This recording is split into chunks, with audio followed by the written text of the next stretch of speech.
Assalamualaikum warahmatullahi wabarakatuh. Waalaikumsalam warahmatullahi wabarakatuh. Beben, kita tanya kabar teman-teman yuk. Yuk, apa kabar teman-teman?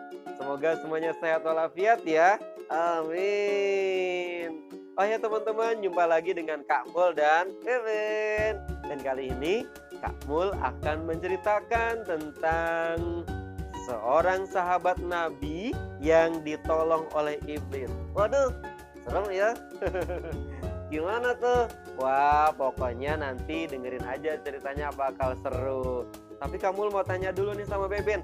Oh tuh, Beben mau kalau hadiah mau dikit apa banyak? Banyak. Kalau makan ingin nambah. Kalau pahala mau sedikit apa banyak? Banyak. Biar masuk surga. Amin, amin. Iya, Beben kalau sholat di rumah pahalanya berapa? 1. Kalau sholat berjamaah di masjid berapa ya? 27 derajat. Maksudnya, ya kalau sholat di rumah kita dapat pahalanya cuma 1, tapi kalau sholat berjamaah di masjid dihitung 27 kali sholat. Wow, iya. Misalnya ruku dihitung 27, betul. Sujud dihitung 27, iya betul. Wah, enakan di masjid dong. Iya, enakan di masjid. Pahalanya banyak. Ya sudah, Beben, biar tambah semangat untuk sholat di masjid, dengerin ya cerita berikut ini. Oke, Beben mau duduk di mana? Aku di situ. Oh ya, Beben di sini ya. Oke. Nah, teman-teman, Beben sudah siap menyimak cerita. Nah, oke, kita awali ya teman-teman dengan membaca bismillah. 1, 2, 3. Bismillahirrahmanirrahim. Nah, teman-teman, ada seorang sahabat Nabi yang bernama Abdullah bin Ummi Maktum. Beliau mengalami kebutaan sejak kecil atau tunanetra. Nah, ketika beliau bersama para sahabat sedang mengaji bersama Rasulullah, Rasulullah mengatakan, "Salatlah kalian di masjid meskipun jalannya merangkak." Wah, teman-teman, Masya Allah. Jadi Rasulullah sangat menekankan untuk sholat berjamaah. Walaupun ketika kita jalan sulit sambil merangkak, tetap sholat berjamaah. Nah, setelah bubar, Abdullah bin Ummi Maktum yang tunanetra tersebut bertanya kepada Rasulullah, "Ya Rasulullah, aku mengalami kebutaan sejak kecil. Apakah aku termasuk orang yang dianjurkan untuk sholat berjamaah di masjid?" Masya Allah. Teman-teman, lalu Rasulullah berkata, "Wahai Abdullah bin Ummi Maktum, apakah engkau masih mendengar suara azan?" "Ya, ya Rasulullah, saya masih mendengar suara azan." "Maka tidak ada alasan untukmu untuk tidak ke masjid." "Baik ya Rasulullah." Nah teman-teman, setelah mendapatkan motivasi dari Rasulullah, semangat dari Rasulullah, setiap terdengar suara azan, Abdullah bergegas berangkat ke masjid. Waktu itu pas azan subuh, Allahu Akbar, Allahu Akbar, Abdullah bin Ummi Maktum bergegas untuk ke masjid teman-teman. Waktu itu masih gelap. Abdullah bin Ummi Maktum pun dengan tongkatnya berjalan menuju ke masjid.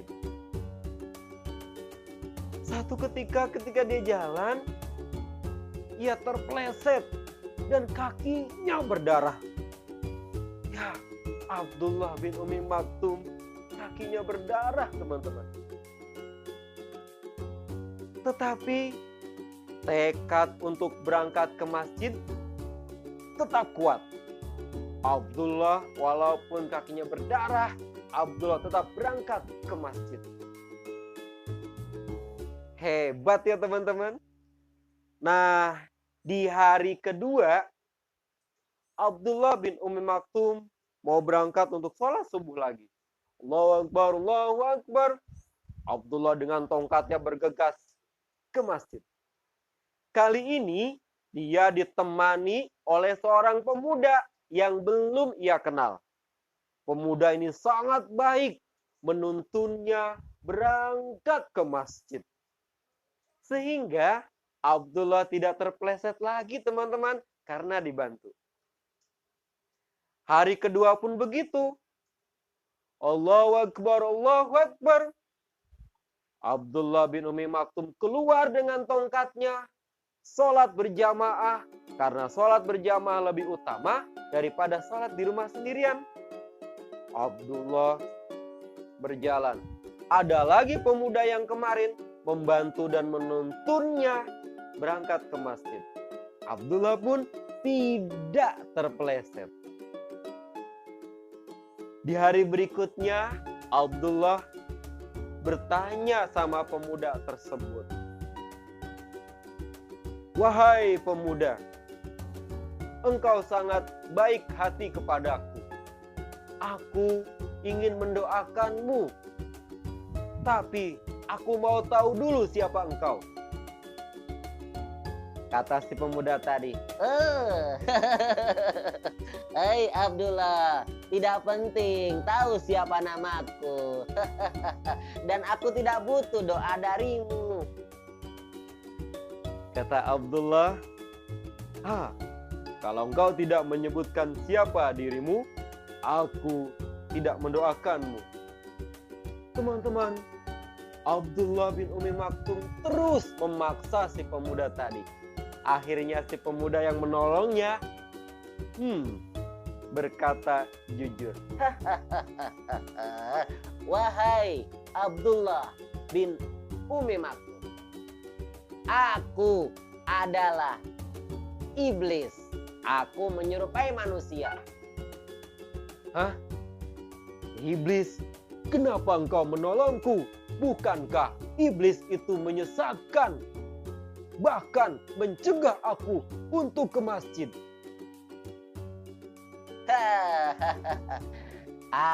Kau harus tahu apa maksudku.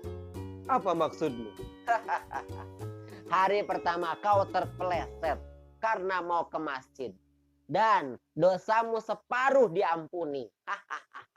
Dan aku tidak ingin keesokan harinya kau terpeleset lagi. Karena aku tidak mau separuhnya lagi dosamu akan diampuni. Jadi kau tidak punya dosa.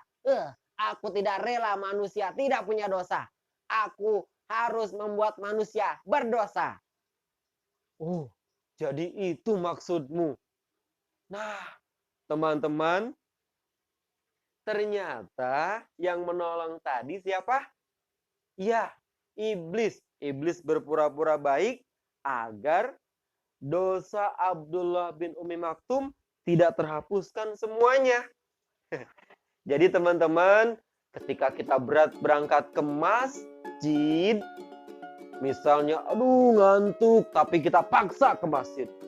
Aduh hujan tapi kita paksa ke masjid. Aduh kakiku sakit tapi kita paksa ke masjid.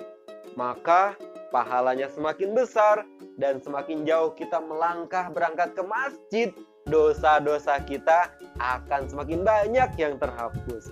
Pahala juga semakin banyak.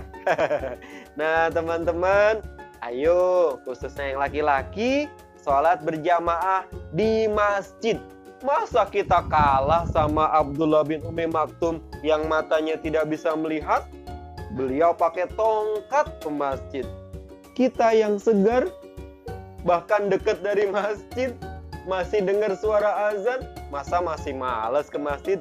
Ayo teman-teman, kita ke masjid. Allahu Akbar. Yeay. Beben mana ya? Ini nih, Beben sedang menyimak dari tadi.